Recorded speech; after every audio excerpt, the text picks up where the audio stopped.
আপুনি নিশ্চয়কৈ ChatGPT use কৰে। আপুনি নিজৰ ৱেবছাইটটোৰ সাৰ্চৰ ৰেংকিং আৰু বঢ়াওক। আমি আমাৰ ৱেবছাইটটোৰ কাৰণে কণ্টেণ্ট বনাওঁ। এটা ৱেবছাইট এবাৰ হয়তো বনাই দিলে তাৰপাছত আৰু সেই ৱেবছাইটটোত কোনো ধৰণৰ কণ্টেণ্টৰ আপডেট নাথাকে। গুগলে সেই ৱেবছাইটবোৰক ৰেংকিঙত তললৈ ঠেলি দিয়ে। ৰিলিভেণ্ট কণ্টেণ্ট বিচাৰি থাকে। গুগলৰ পাৰ্চপেক্টিভৰ পৰা আপোনাৰ ৱেবছাইটটো সদায় ফ্ৰেছ হৈ থকাটো, সদায় নতুন নতুন কণ্টেণ্ট আহি থকাটো খুবেই প্ৰয়োজন। আমি IT সলিউশ্যনছ কেনেকৈ ট্ৰান্সপাৰেণ্টলি আৰু সহজে আপোনালোকৰ ওচৰলৈ লৈ যাব পাৰোঁ তাৰ বাবে চেষ্টা কৰি আহিছোঁ। আপুনি নিশ্চয়কৈ ChatGPT ইউজ কৰে। বিভিন্ন ধৰণৰ কামত আপুনি ChatGPT ইউজ কৰে, কিন্তু ChatGPT ইউজ কৰি পেলাই আপুনি নিজৰ ৱেবছাইটটোৰ সাৰ্চৰ ৰেংকিং আৰু বঢ়াব পাৰে।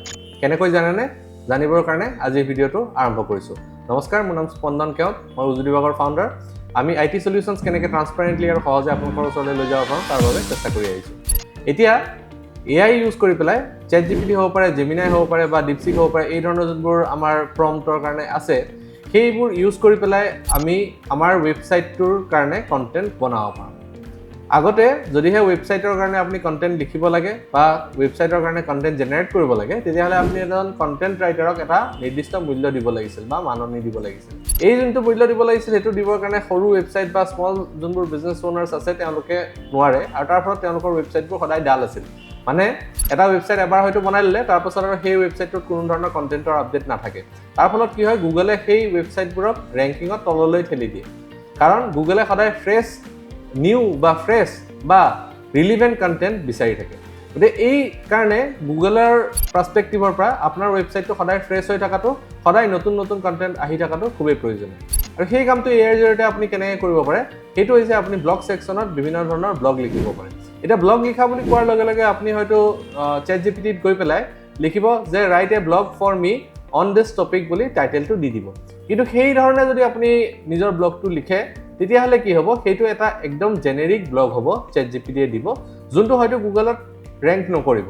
তাৰ উপৰিও যদিহে গুগলে এইটো দেখা পায় যে আপুনি কেৱল জেনেৰিক ব্লগেই লিখি থাকে, যোনটো ইজিলি এভেইলেবল হয় ইণ্টাৰনেটত বা চাৰ্চ ইঞ্জিনত ৰেংকিঙৰ কাৰণে ইমান চুইটেবল নহয়, তেতিয়াহ'লে লাহেকৈ গুগলে আপোনাৰ সেই ব্লগবোৰ ৰেংক কৰাটো বন্ধ কৰি দিব। আৰু শেষত আল্টিমেটলি আপোনাৰ ৱেবছাইটটো হয়তো ৰেংক নোহোৱা হৈ যাব। তাৰ কাৰণে মই আজি আপোনালোকৰ ওচৰলৈ এটা প্ৰম্পট লৈ আহিছোঁ। এই প্ৰম্পটটো গোটেইটো মই লিখি লৈ আহিছোঁ, মই আপোনালোকক দি দিম কমেণ্ট বক্সত। এই প্ৰম্পটটো আপোনালোকে ডাউনলোড কৰিব পাৰিব। এই ডাউনলোড কৰাৰ উপৰিও আপোনালোকক প্ৰম্পটটো মই এক্সপ্লেইন কৰি দিম যে কিহৰ কাৰণে এই প্ৰম্পটটো আমি আজি লিখি আনিছোঁ, যাতে ইন ফিউচাৰ বা বেলেগ কামৰ কাৰণে আপুনি নিজাকে প্ৰম্পট লিখিব পাৰে বা প্ৰম্পটটোনো কেনেধৰণে লিখা হয় সেইটো আপোনালোকে বুজিব পাৰে। এআইত যেতিয়া আমি এটা কাম কৰিবলৈ দিওঁ, সেইটোক আমি 5টা পাৰ্টত ডিভাইড কৰিব পাৰোঁ। প্ৰথমটো হৈছে টাস্ক বা কাম, কি কাম আমি AI টুলটোৰ জৰিয়তে কৰিব বিচাৰিছোঁ। দ্বিতীয়টো হৈছে কনটেক্সট, মানে সেই কামটোৰ কিবা কনটেক্সট আমি দিব পাৰোঁ, কি কনটেক্সটত সেই কামটো কৰা উচিত সেইটো আমি এআইক দিব পাৰোঁ। 3 নম্বৰটো হৈছে ৰেফাৰেঞ্চ, আমি সেই কামটোৰ কিবা ৰেফাৰেঞ্চ, আগৰ কিবা ৰেফাৰেঞ্চ বা কিবা সেই ধৰণৰ ৰেফাৰেঞ্চ দিব পাৰোঁ নেকি এআই, যাতে এআই সেই কথাটো বুজি পাবৰ কাৰণে হেল্প হয়। 4 নম্বৰ পইণ্টটো হৈছে ইভালুৱেট। ইভালুৱেট মানে হৈছে যে আপোনাৰ এআইৰ যোনটো প্ৰম্পটৰ পাছত যোনটো এনচাৰ আহিব, সেইটো আমি চাব লাগে, চেক কৰিব লাগে, আমি বিচৰা ধৰণে হয় নে নহয় সেইটো চাব লাগে। যদিহে সেইটো আমি বিচৰা ধৰণে হয়, তেতিয়াহ'লে এইটো ল'ব লাগে, আৰু যদিহে সেইটো আমি বিচৰা নিচিনাকৈ নহয়, তেতিয়াহ'লে 5 নম্বৰ পইণ্টটো হৈছে সেইটো যে ইটাৰেট। ইটাৰেট মানে হৈছে আকৌ প্ৰথমৰ পৰা ষ্টাৰ্ট কৰা। গতিকে এই 5টা পইণ্টৰ জৰিয়তে আমি AI মডেল এটাৰ পৰা ভালকৈ বা আমি বিচৰা ধৰণে এটা ৰেছপন্স পাব পাৰোঁ। এতিয়া এই ৰেছপন্সটো পাবৰ কাৰণে আজিৰ আমাৰ যোনটো টাস্ক হৈছে সেইটো হৈছে এটা ব্লগ লিখা। ব্লগটো লিখিবৰ কাৰণে আমি এটা প্ৰম্পট লিখিম, যিখিনি টেক্সট আমি AI মডেলটোলৈ পঠিয়াওঁ সেইটোক প্ৰম্পট বুলি কোৱা হয়। এই প্ৰম্পটটো কেনেধৰণৰ হ'ব আমি অকণমান চাওঁ আহক। প্ৰম্পটৰ আৰম্ভণিলৈ যদি আপোনালোকে লক্ষ্য কৰে, তেতিয়াহ'লে দেখিব ইয়াতে মই লিখিছোঁ consider yourself as a content writer. গতিকে মই এই লাইনটো লিখাৰ লগে লগে যোনটো AI ৰেছপন্স হ'ব সেইটোৱে কণ্টেণ্ট ৰাইটাৰৰ নিচিনাকৈ ৰেছপন্স দিব। Right A SEO-friendly and humanized article on a given topic। এতিয়া মই কৈছোঁ যে SEO-friendly হ'ব লাগে, SEO-friendly হ'লেহে এইটো আমাৰ ৰেংক হ'ব, আৰু হিউমেনাইজ হ'ব লাগে, মানে মানুহে লিখাৰ নিচিনাকৈ লিখিব লাগে। গতিকে এই ধৰণে লিখি মই এআইক কনটেক্সট এটা দিছোঁ যে এই ধৰণৰকৈ কামটো তুমি কৰিব লাগে। তাৰ লগতে মই কিছুমান ৰেফাৰেঞ্চ আৰু এড কৰিছোঁ, যেনেধৰণৰ হৈছে যে এইটো এংগেজিং হ'ব লাগে, এইটো মেটা ডাটা থাকিব লাগে। মেটা ডাটা মানে কেনেকুৱা, SEOত ৰেংক কৰিবৰ কাৰণে টাইটেল বেলেগে থাকিব লাগে, ডেছক্ৰিপশ্যন থাকিব লাগে, টেক্সট কিছুমান থাকিব লাগে, সেই কথাবোৰ আমি এই স্ক্ৰিপ্টটোত লিখি দিছোঁ।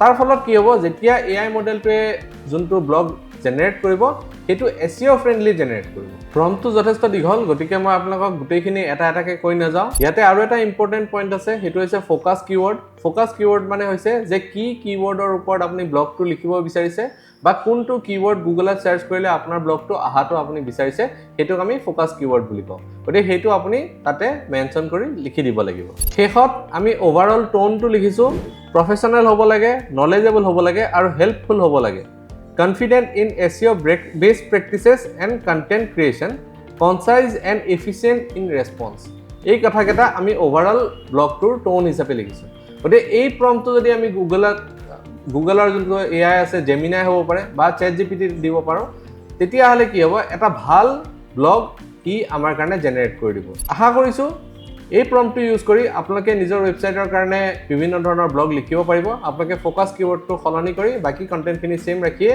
নিজৰ কাৰণে বিভিন্ন ধৰণৰ ব্লগ লিখিব পাৰিব যদিহে এই ভিডিওটো ভাল পালে আৰু AI ৰিলেটেড আৰু ভিডিও বনোৱাটো বিচাৰে তেতিয়াহলে আপোনালোকে আমাক কমেন্ট বক্সটোকে জনাবলৈ নাপাহৰিব যদিহে এই ভিডিওটো কাৰোবাৰ কাৰণে সহায় হ'ব পাৰে বুলি ভাবে তেতিয়াহলে তেওঁলৈ শ্বেয়াৰ কৰিবলৈ নাপাহৰিব আজিলৈ আহিছো ধন্যবাদ